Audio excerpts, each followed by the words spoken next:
गाँजा रोपेर स्याउ खोज्दा पाइँदैन, गाँजै पाइन्छ। प्रधानमन्त्रीको रवैया गाँजा रोपेर स्याउ पाइन्छ, गाँजै फल्छ नि, फल्छै फल्दैन भाइ। जे रोपे त्यही फल्ने हो नि त। अनि तपाईँहरूलाई सबैजनालाई एउटा कुरो के थाहा छ भने हिजो नगरपालिकाको मेयर हुँदा फुटपाथ हटाएको तपाईँहरूलाई थाहा छ नि, गरिबहरूलाई खान नदिएको, त्यसको कारणले सहकारी ढल्यो। आज सबै ब्याङ्कहरू ढल्ने स्थितिमा पुग्यो। र मैले भनिरहेको छु त, मान्छेहरूले घर बनाए, प्रधानमन्त्रीसँग कसैले भेट्दैन। त्यहाँभित्र एउटा टिम छ कि बालुवाटारमा टिम छ, टिमले चलाउने हो। कसैले मकै पुलेर बेचेर घर बनाए, कसैले सागको मुठो बेचेर, कसैले मजदुरी गरेर, कसैले भारी बोकेर, कसैले ट्याक्सी कुदाएर।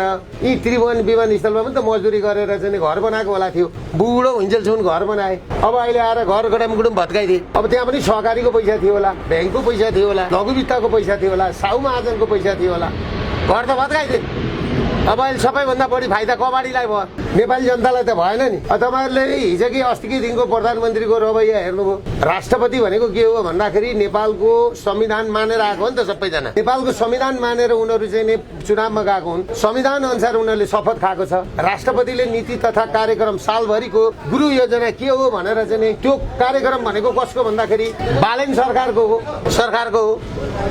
होइन, बालन सरकारको। प्रधानमन्त्री आफू बसेर नीति तथा कार्यक्रम सुनेर त्यसको आज सम्पूर्ण नेपाली जनतालाई, सांसद भनेको त नेपाली जनताका प्रतिनिधि हुन्, उहाँहरूलाई चाहिँ सांसदहरूलाई भनौँ न त्यसको प्रतिक्रिया दिनुपर्ने। के भनेर लेख्छन् उहाँका पत्रकार भने परम्परा तोडियो अरे, सबै परम्परा तोडेको अरे, परम्परा ब्रेक गरेको अरे। परम्परा ब्रेक गरेको भनेपछि त्यति भनेपछि पुगिगयो। त्यसले गर्दाखेरि मैले तपाईँलाई अघि भने नि, गाँजा रोपेर स्याउ खोज्दा पाइँदैन, गाँजै पाइन्छ। उहाँलाई तयारी नै त्यसरी गरेका छ। किन सुकुम्बासी, किन गरिबलाई हानिँदैछ आज, किन हानिँदैछ? त्यो हानेर साथै हुन्छ। 12देखि 15 लाख घर हानिँदैछन्। 12देखि 15 लाख घर हान्नु भनेको नि, म एउटा कुरा भन्छु, भूकम्पमा 3.5 लाख घर भत्किँदाखेरि नि 5 अर्ब खर्च भएको थियो। 5 खर्ब 5 वर्ष चाहिँ इन्स्टलमेन्ट बेसिसमा सरकारले बनायो, त्यतिखेरको सरकारले होइन। आज 12देखि 15 लाख घर भत्किँदाखेरि नि कति पैसा चाहिन्छ? जग्गा मात्रै सुकुम्बासीलाई दिएर भएन होला नि, घर पनि दिनु पर्यो होला। अब घर मात्रै दिएर भएन होला, रोजगारी पनि दिनु पर्यो होला। हिजो त उनीहरू सेटल भएर त्यहाँ मकै पोल्थे, के पोल्थे, आफ्नो दुनियाँ बनाएको थियो होइन। त्यति सजिलो छैन नि, भत्काउनु मात्रै सजिलो कुरा हो होइन नि त। भत्काउनु जस्तो वीरगञ्जको हालत हेर्नुहोस्, आज वीरगञ्ज वाङ्ग बनाएर छोडिदिएको छ भत्काएर। हेटौँडा हेर्नुहोस् भत्काएर छोडिदिएको छ। उता बुटवल हेर्नुहोस् भत्काएर छोडिदिएको छ। नेपालगञ्ज हेर्नुहोस् भत्काएर छोडिदिएको छ। झापामा झन् अब झापामा 35 दिने सूचना जारी गरेको छ होइन। मैले अस्ति मलाई भन्दाखेरि दुर्गा प्रसाद आफ्नो लागि भन्थे, मेरो त केही भत्किनेवाला छैन, मेरो केही भत्किनेवाला छैन, मेरो लिलाइ पनि हुने होइन, मलाई ब्याङ्कले ब्ल्याक लिस्टमा पनि हालेको छैन, मैले त अरूकै लागि गरेको हो नि त। त्यसले गर्दाखेरि मैले चुनावमा नजानुहोस्, यहाँ गृह युद्ध निम्ताइँदैछ। अब यो गरिबी बढाउने। अहिले एयरपोर्टमा भिड हेर्नु न, डबल मान्छे गइरहेछन्।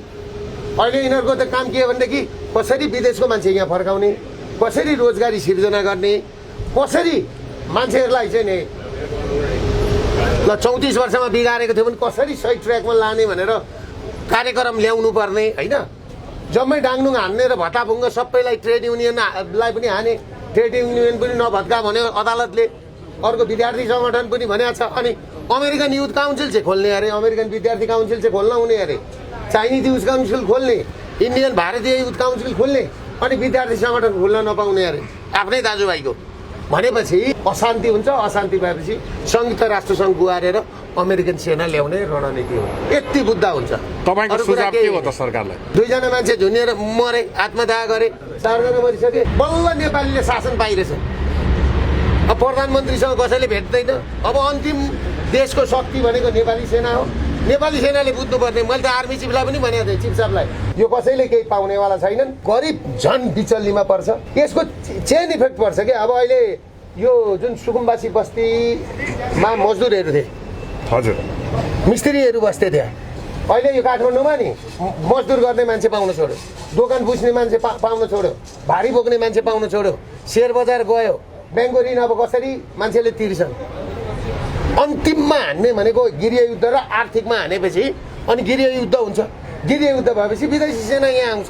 अरू त उपाय भएन नि त विदेशी सेना सिधै आउनलाई। त्यही रणनीति अनुसार गएको। मैले अस्तिदेखि भन्दैछु त, राजा वीरेन्द्रको परिवार वंशनाश त्यत्तिकै गरेको होइन नि, यसैको लागि हो यहाँसम्म आयो।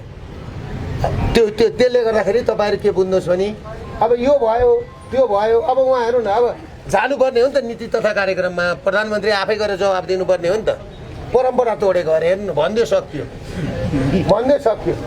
तपाईँहरू जस्तो प्रतिपक्षले सडकबाट आवाज उठाउनु पर्यो नि त दाइ होइन हामीले त कति आवाज उठाउनु अब के उनीहरूको जस्तो आमा चकारी गाली गर्न सकिँदैन फेसबुकमा खबरदारी गर्नु पर्यो नि। होइन परिवार छ खबरदारी गर्नु पर्यो होइन अब खबरदारी त यहाँभन्दा कति गर्नु गरेको गरेछ 3 करोड नेपालीलाई के भन्नुहुन्छ त अन्तिममा होइन नेपालीलाई त अझै पुगेको रहेछ भन्दैछु त अझै सोसियल मिडियामा नि उसले जे भनौँ एउटा कुरा बुझौँ न अरू कुरा केही होइन सुकुम्बासी यसरी रुवाएर पठाएको छ घर भत्काएर सेतो सर्ट र पेन्टमा भुलिने नेपाली जनता छ देशको प्रधानमन्त्रीले एउटा मान्छे मर पनि भात खाँदैन हिजो राणा शासनमा बरु हिजो मल्लकालीनमा धराएर किन बनाएको थियो राणाहरूले मल्लहरूले भन्दाखेरि अल्को घर बनाएर राजा त्रिभुवनले पनि कसको घरमा चाहिँ त्यो चुलो जलेन कहाँबाट धुवा आएन भनेर सोध्न पठाउँथे अरे हो कि होइन यहाँ त अब फेसनमा घुमाइदिएको छ सुकुम्बासीलाई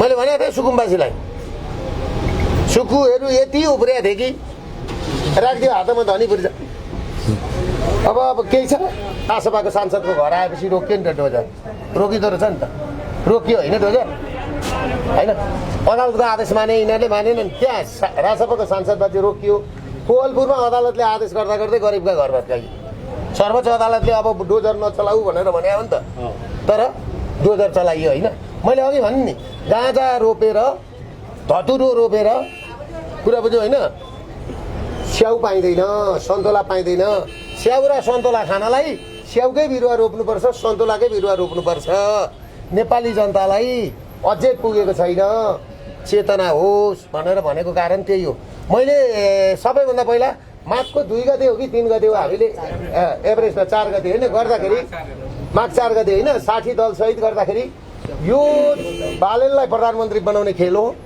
बालेन प्रधानमन्त्री भएको 15 दिनदेखि हेर्नु सुकुम्बासीको हालत सुकुहरूको के हुन्छ भनेको थियो त्यतिखेर होइन चुनाव भन्दा 2 महिना अगाडि